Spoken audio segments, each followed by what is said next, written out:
ሰላም ጤና ይስጥልኝ የወኪል ሚዲያ ተከታታዮቻችን፣ እነሆ የዕለቱን የተመረጡ ዋና ዋና ዜናዎች ይዘንላችሁ ቀርበናል። አሜሪካ የጀመረችውን የአመልካቾች የማህበራዊ ሚዲያ ፍተሻ ልታሰፋ መሆኑ ተሰምቷል።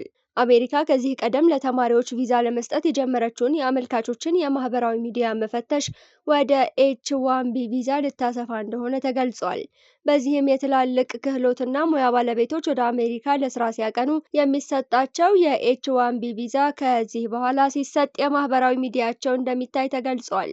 ይህን ተከትሎ የአሜሪካ ስቴት ዲፓርትመንት የዚህ ቪዛ አመልካቾች የማህበራዊ ሚዲያቸውን ወደ ፐብሊክ እንዲቀይሩ ያዘዘ ሲሆን የአሜሪካን ብሔራዊ ጥቅም የሚጎዳ ተግባር እንዳልፈጸሙ እንደሚታይ አስታውቋል። የኤች-1ቢ ቪዛ የአሜሪካ ተቋማት በተለይ በሕክምና፣ ቴክኖሎጂ እና ፋይናንስ ላይ ልዩ ችሎታ ያላቸውን የውጭ ሀገራት ዜጎች እንዲቀጥሩ የሚፈቅድላቸው ሲሆን ከማህበራዊ ሚዲያ ፍተሻው በተጨማሪ አመልካቾች በኦንላይን ደህንነት፣ በሀቅ ማጣራት፣ በመረጃ ማዛባት፣ በይዘት ቁጥጥርና ሌሎችም ተያያዥ ስራዎች ላይ ስለመሰማራታቸው ይታያል ተብሏል። አሜሪካ ከዚህ በፊት በተራድኦ ድርጅቷ በኩል የሚደረጉ የመረጃ መዛባትን መከላከልና የሀቅ ማጥራት ስራዎችን ትደግፍ እንደነበር የሚታወስ ሲሆን አሁን ላይ ግለሰቦቹ በዚህ ዘርፎች መስራታቸው ቪዛ ለመሰጠት መታየት ጀምሯል ተብሏል። የፕሬዝዳንት ትራምፕ አስተዳደር እነዚህን ተግባራት ሀሳብን በነጻነት የመግለጽ ተጻራሪ አድርጎ የሚመለከታቸው ሲሆን ትራምፕ ወደ ቢሮ ከተመለሱ በኋላ የፌዴራል ሳንሱርን ማገዳቸው ሲታወስ የውጭ ጉዳይ ቢሮውም የማህበራዊ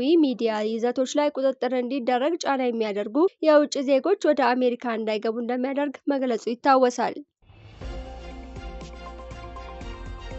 በአሜሪካ ስደተኞች መታሰር መጀመራቸውን ተከትሎ ኢትዮጵያውያን ከባድ ስጋት ውስጥ ገብተዋል ተባለ።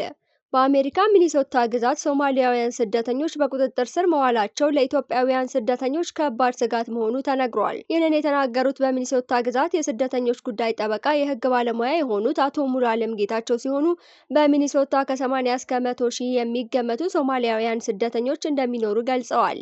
በዚህም የኢሚግሬሽን ባለስልጣናት እነዚህ ሶማሊያውያን ከዚህ ቀደም በኮቪድ ሰዓት ላይ ሚኒሶታ ላይ የነበሩና ከዛም ቀጥሎ ከኮቪድም በኋላ ተያይዘው የመጡ በተለይ በኢኮኖሚ ዝቅተኛ የሆኑ ማህበረሰቦች የሚደግፉ ፕሮጀክቶች ላይ ከተሳተፉ ሰዎች በብዛት ሶማሊያውያን ስደተኞች እንደሚገኙበት አንስተዋል። ይሁን እንጂ በተሳተፉበት ሂደት ውስጥ ብዙ ገንዘብ ተመዝብሮ ነበር ያሉት የህግ ባለሙያው ምርመራው በኋላ ላይ በፍትህ ሚኒስቴር ሲመራ ገንዘብ ወስደው ከተገኙት ውስጥ ትልቅ ገንዘብ የወሰዱት ሶማሊያውያን መሆናቸው ገልጸዋል።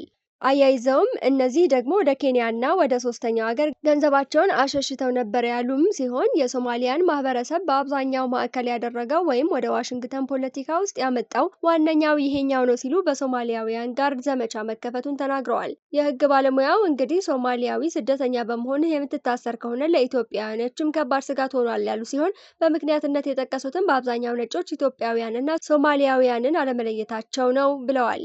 አቶ ሙሉዓለም ኢትዮጵያውያን ከሚገባው በላይ ደንጉጥ እንዳይሆኑ መብታቸውን እንዲያውቁና አንድ ነገር ቢከሰትብን ብንያዝም እስከምን ጊዜ ነው የሚሄደው? ስንት ቀን ልታሰር እችላለሁ? ብታሰር ጠበቃ አለኝ ወይ? ልደውልለት የምችለው ማን ጋር ነው? የሚሉት እውቀቶች እንዲኖራቸው መክረዋል። በተጨማሪም እንደ ማህበረሰብ አሜሪካዊ ዜግነት ያላቸውና በቤተ ክርስቲያናት እና በመንግስታዊ ያልሆኑ ተቋማት ያሉ ሰነድ የሌላቸውና ጉዳያቸውን በህግ ሂደት ያሉትን ወገኖች የመርዳት ግዴታ እንዳለባቸው ተናግረዋል። ከዚሁ ከአሜሪካ ሳንወጣ የአሜሪካ የስራ ፈቃድ ጊዜ ወደ 18 ወራት ተቀነሰ። የዩናይትድ ስቴትስ የዜግነትና ኢሚግሬሽን አገልግሎት በስደተኞች የስራ ፈቃድ ላይ ትልቅ ለውጥ አድርጓል። ቀደም ሲል እስከ 5 ዓመት ድረስ ይሰጥ የነበረው የፈቃድ ጊዜ ከአሁን በኋላ ወደ 18 ወራት እንዲቀንስ ተወስኗል።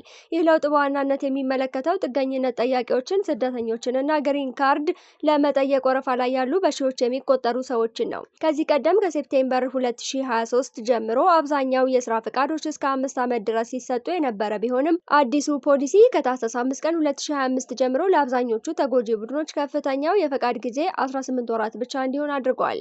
መንግስት የስራ ፈቃዱን ጊዜ መቀነሱን ያብራራው የጸጥታ ፍተሻን ለማጥበቅና ተፈጻሚ የሆኑትን የውጭ ዜጎች በተደጋጋሚ ለመመርመር ያስችላል በሚል ነው። ይህን ለውጥ የሚቃወሙ ወገኖች ግን ማስጠንቀቂያ ሰጥተዋል። በየ18 ወሩ አዲስ የማደሻ ጥያቄ ማስገባት በመንግስት መስሪያ ቤት ውስጥ ያለውን የወረፋ ክምችት ይበልጥ ያባብሰዋል።